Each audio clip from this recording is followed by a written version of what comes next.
thinking up new things. Innovation is doing new things. We all know that an idea can change your life. Today we have someone who did not just change her life with her idea, but changed the lives of numerous families with her business model. Let's welcome Jody Swain, founder of Hire and Fire Your Kids Parenting App. Jody, welcome to Bay Street Diary. Thanks for having me, Neetu. You're welcome. Please tell our viewers what Hire and Fire Your Kids is and how you added life to this amazing and innovative idea, turning it into a successful business model. Sure. So Hire and Fire Your Kids is a behavior and chore game that allows parents to communicate in this digital age. And so the game essentially allows kids to apply for jobs for hire. And the game also allows parents to give warning X's and potentially fire their kids for not following the family values and expectations. So we've essentially gamified chores, and we've currently launched the app, because it was a paper version, into the Apple Store and Google Store just this past few months. Wow. Yeah. How did you come up with this idea?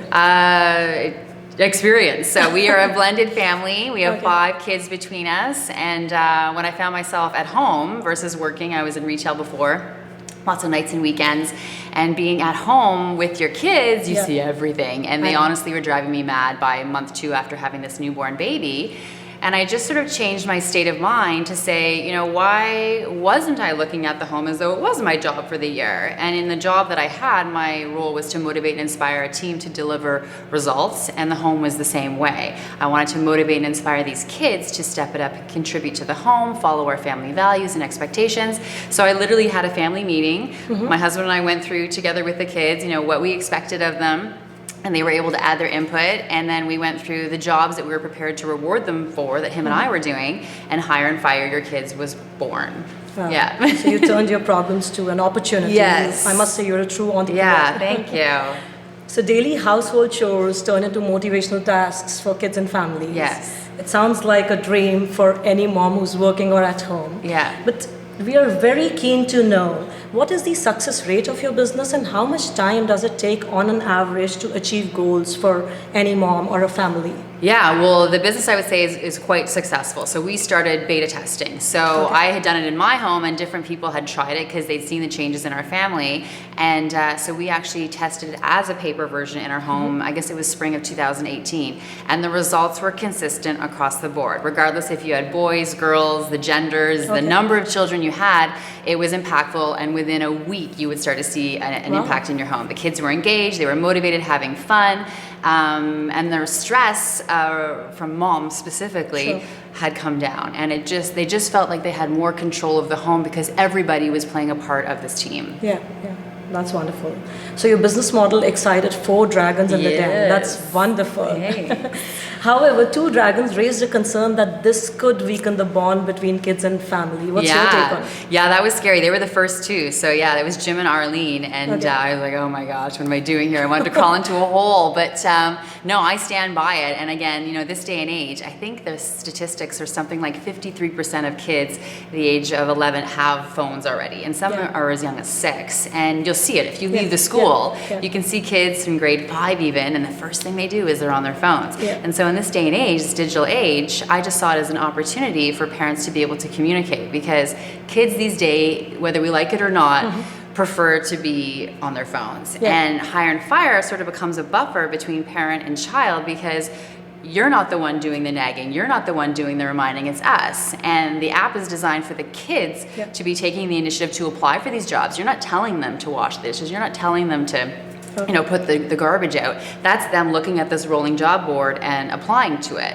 And then when they complete it, you start to see the pride and excitement coming through. And so, no, I don't see it. I think they were a little old school in my opinion. And for the other dragons, I think we're on the same page as me as to, you know, things are changing and you need to move forward and adapt with the times. Okay, all right.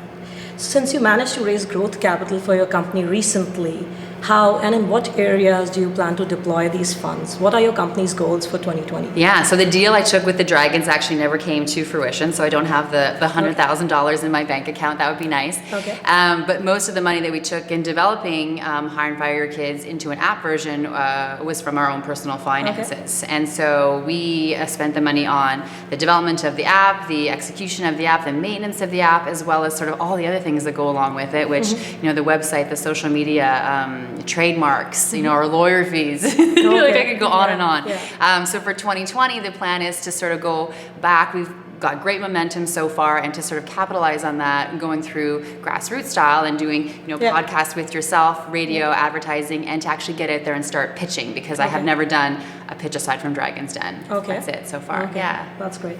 So you are a perfect example of an entrepreneur who believed in her idea, implemented it in her personal life, and executed it with full confidence.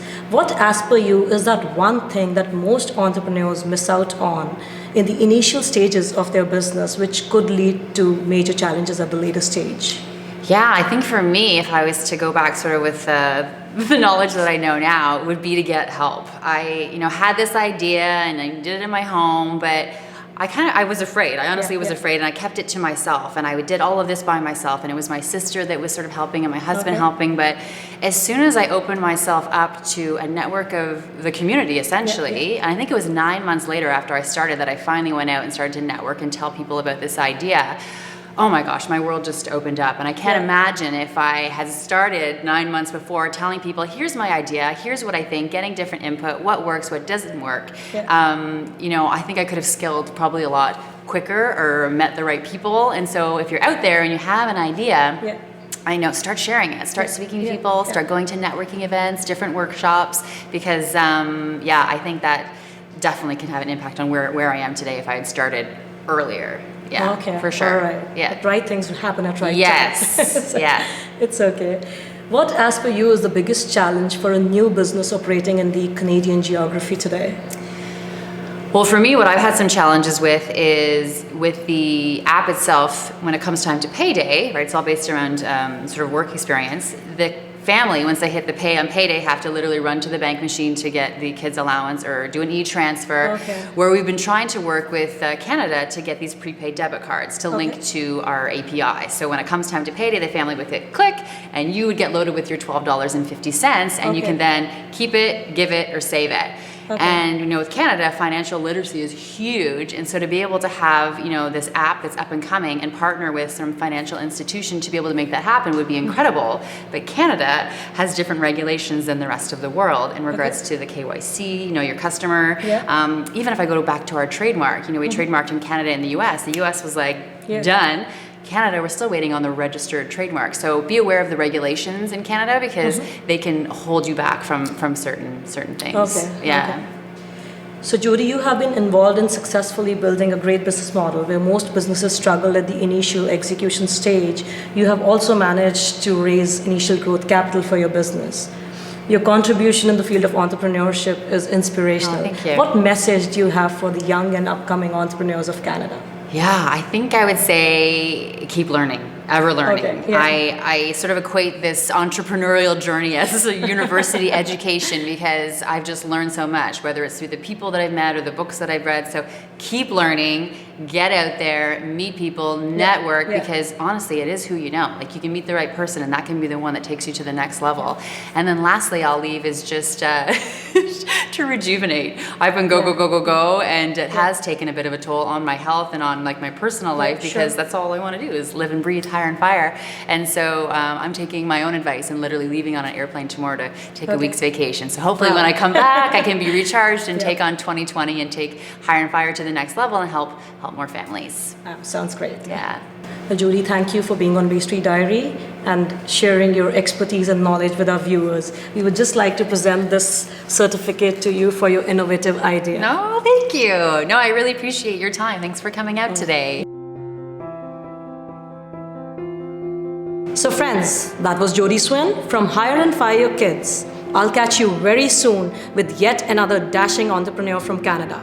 Till then, follow Bay Street Diary, subscribe to our YouTube channel, and keep spreading love.